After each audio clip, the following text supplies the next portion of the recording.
यजामहे सुगन्धिं पुष्टिवर्धनम् उर्वारुकमिव बन्धनान् मृत्योर्मोक्षीयमामृता हो सत से दूर भगवन सत्य का वरदान दो। दूर हो धृत तिमिर प्रभुवर शुभ्र ज्योति विहान दो। मृत्यु बंधन से हटा अमरत्व है भगवान दो। प्रकृति पाशों से छुड़ा आनंद मधु का पान दो। आनंद मधु का पान दो। ओम शांति शांति शांति।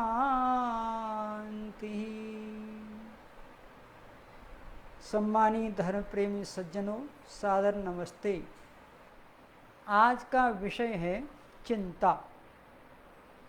किसी को चिंता है व्यापार ठीक नहीं चल रहा है, किसी को चिंता है नौकरी नहीं मिल रही है, किसी को चिंता है बुढ़ापा नहीं कट रही है, एक विद्यार्थी को चिंता हो रही है पास होंगे या फेल होंगे, एक नेता को चिंता है पता नहीं चुनाव में जीत होगी या हार होगी।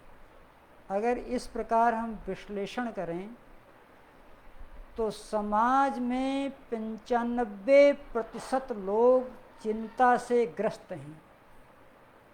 इसी को दूसरी भाषा में तनाव भी कहते हैं, डिप्रेशन भी कहते हैं और अवसाद भी कहते हैं।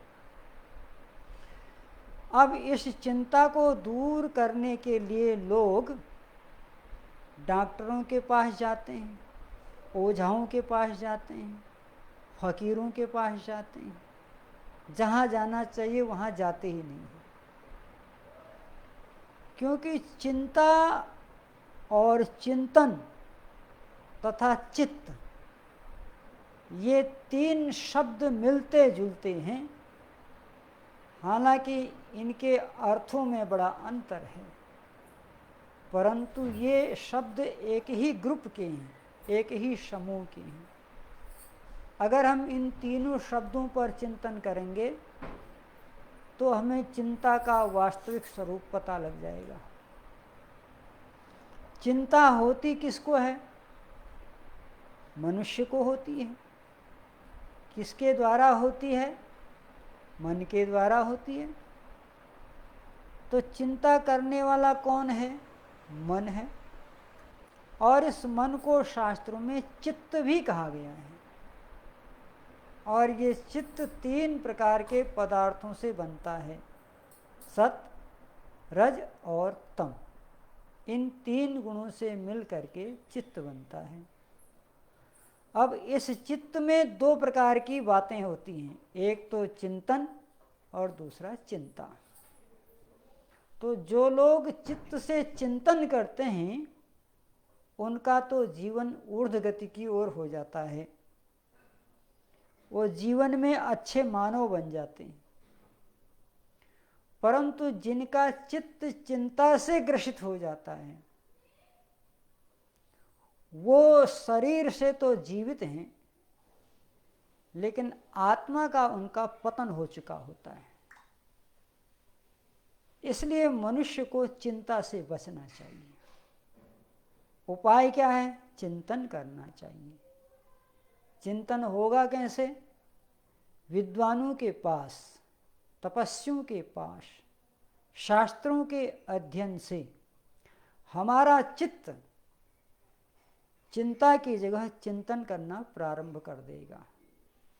याद रखिएगा, जब भी आपका चित्त संसार की ओर भागता है तो अनेक प्रकार के विषयों में उलझता है और वहाँ से सुखी और दुखी होता है और इस कारण चिंता से भी ग्रसित हो जाता है। हमें ये चाहिए कि हम अपने चित्त के द्वारा जो हमारा चित्त बना है सत रज और तम, हम उस चित्त को संस्कारित करें। चित्त में जब सतोगुण की मात्रा अधिक होती है तो चित्त चिंतन की ओर जाता है और जब चिंतन की ओर जाता है तो चिंताएं समाप्त हो जाती हैं। इसलिए भक्तों ने कहा, बहे सत्संग की गंगा, चलो चल कर नहाए। बहे सत्संग की गंगा, चलो चल कर नहाए।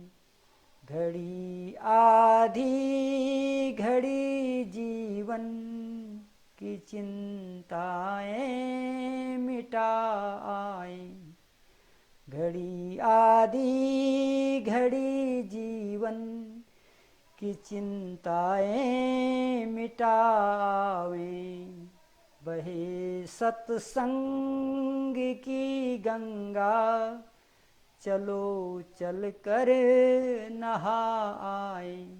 मनुष्य चिंता किस बात की करता है कि धन नहीं है, संपत्ति नहीं है, पुत्र पौत्र नहीं है, या जो है वो खो गया है या खो जा सकने का भय है, इन चीज़ों से। इसलिए कवि कहता है, ये सिक्के सोने चांदी के इसी दुनिया में चलते हैं। कि तू जिस सोना चांदी, पुत्र पौत्र, भूमि, संतान आदि के लिए चिंता कर रहा है, नौकरी आदि के लिए चिंता कर रहा है, उसकी वास्तविकता तो देख। ये सिक्के सोने चांदी के इसी दुनिया में चलते हैं, इसी दुनिया में चलते हैं। मिले परलोक में जाकर, चले परलोक में जाकर, वो ऐसा धन कमाए। बहे सत्संग की गंगा, चलो चल कर नहाए। घड़ी आधी घड़ी जीवन की चिंताएं मिटाए। तो चिंता का जो जनक है वो है अविद्या। प्रत्येक मनुष्य को विद्या की वृद्धि और अविद्या का नाश करना चाहिए, और अविद्या का नाश विद्वानों के पास ही होगा। इसलिए विद्वानों के शरण में जाकर सत्संग, स्वाध्याय, साधना, तप, सेवा, संयम, सादगी, परोपकार, ब्रह्मचर्य के द्वारा ही हम चिंता को दूर कर सकते हैं। इसका वास्तविक स्वरूप कुछ नहीं है। जैसे एक कमरे में अंधकार है, यदि आपको अंधकार दूर कैसे किया जाता इस बात का ज्ञान नहीं है, और आप अंधकार को दूर कराने के लिए पुलिस ले आए, तो पुलिस क्या आएगी, दीवालों पर डंडा मारेगी, गोलियां बरसाएंगी, दीवार की खिड़कियां टूटेंगी, शीशे फूटेंगे, लेकिन अंधकार नहीं भागेगा।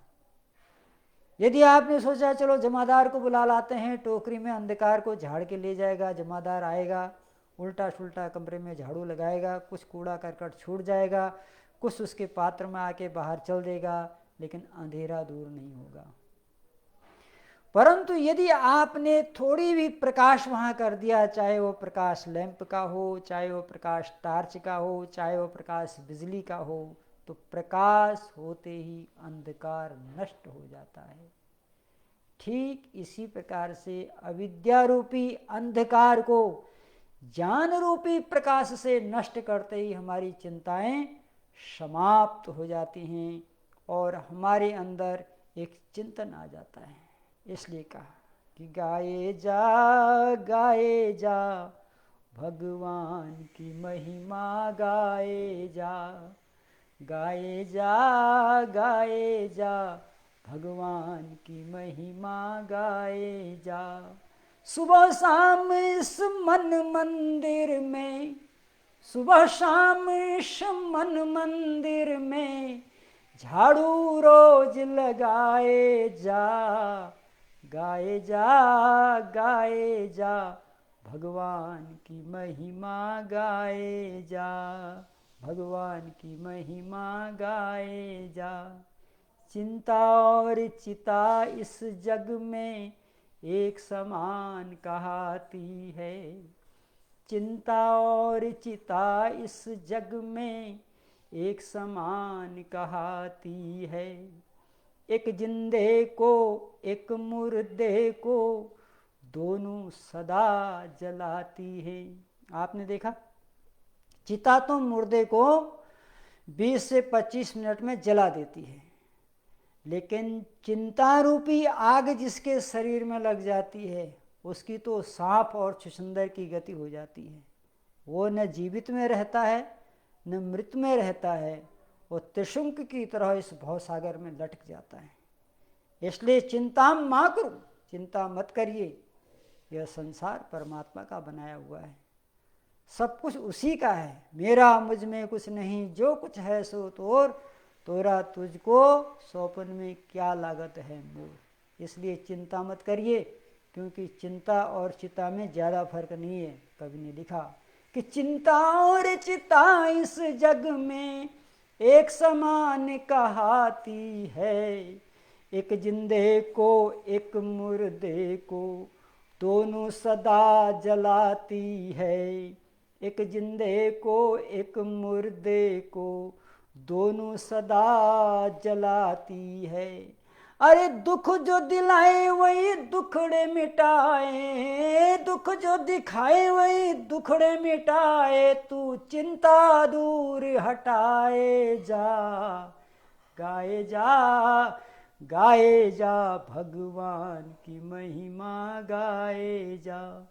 कौन रहा है जग में हमेशा, किसका यहाँ ठिकाना है। कौन रहा है जग में हमेशा, किसका यहाँ ठिकाना है। बादले बाबा बिस्तर अपना, यह तो देश बेगाना है। बादले बाबा बिस्तर अपना, यह तो देश बेगाना है।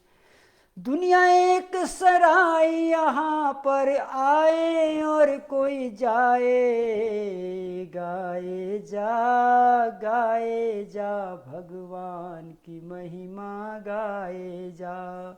सुबह शाम इस मन मंदिर में झाड़ू रोज लगाए जा, गाए जा भगवान की महिमा, गाए जा। जीवन में दो ही चीज़ें, किसी के पास समस्या है, किसी के पास समाधान है। जब आप चिंतन करते हैं तो आप समाधान की ओर बढ़ते हैं, और जब आप चिंता करते हैं तो आप समस्या की ओर बढ़ते हैं। इसलिए समस्याओं से दूर जाना है तो चिंतन करना प्रारंभ कर दीजिए, और चिंतन करने के लिए जो संसार का सबसे बड़ा मालिक परमात्मा है उसकी शरण में बैठें, उसकी आज्ञाओं का पालन करें, उसके आदेशानुसार अपने जीवन को चलाएं, श्रम करें। श्रम करने में आपका अधिकार है, कर्म करने में आपका अधिकार है, फल तो आपको मिलना ही मिलना है। यदि कर्म करने के बाद भी आपको फल आपके अनुकूल नहीं मिलता तो आप किसी विधाता को दोष न दें, किसी व्यक्ति को दोष न दें। वहाँ पर यह सोचें, मेरे ही पूर्वकृत कर्मों का कारण यह है कि शुभ कर्म करने के बाद भी मेरे अशुभ कर्मों का फल ही अभी मेरे ऊपर हावी है। समय सदा एक सा नहीं रहता है, कल फिर सवेरा होगा, नया सूरज होगा, नया चिंतन होगा और मेरी चिंताएं समाप्त हो जाएंगी। इसलिए चिंताओं को बांधने से चिंताएं दूर नहीं होती हैं। चिंतन करना प्रारंभ कर दीजिए, सकारात्मक सोचिए, और सकारात्मक जीवन जिस दिन आपका हो जाएगा उस दिन आपकी चिंताएं अपने आप समाप्त हो जाएंगी। परमात्मा सत्य, दया, करुणा चिंतन में बसता है। आपदाएं, विपत्तियाएं, समस्याएं सब चिंता के अंदर समाहित होती हैं। निर्णय आपको करना है कि आप चिंतन करके इस संसार से उठेंगे या चिंता करके फिर जन्म और मृत्यु के चक्कर में आ जाएंगे। यदि आपको बार बार जन्म और मृत्यु के चक्कर में आना है तो फिर चिंता ही आपके लिए उपयुक्त है। और यदि आपको इसी जन्म में उस परमपिता परमात्मा को प्राप्त करके मोक्ष का आनंद लेना है तो उत्तिष्ठत जागृत प्राप्य वरान निबोधत, उठो जागो और जो जगे हुए लोग हैं उनके पास जाकर के अपनी आत्मा का उत्थान करो। उठो धरा के अमर सपूतो, पुनः नया निर्माण करो, पुनः नया निर्माण करो। इसलिए चिंता नहीं, चिंतन करें। इन्हीं शब्दों के साथ आपका बहुत बहुत धन्यवाद। इत्योम शम।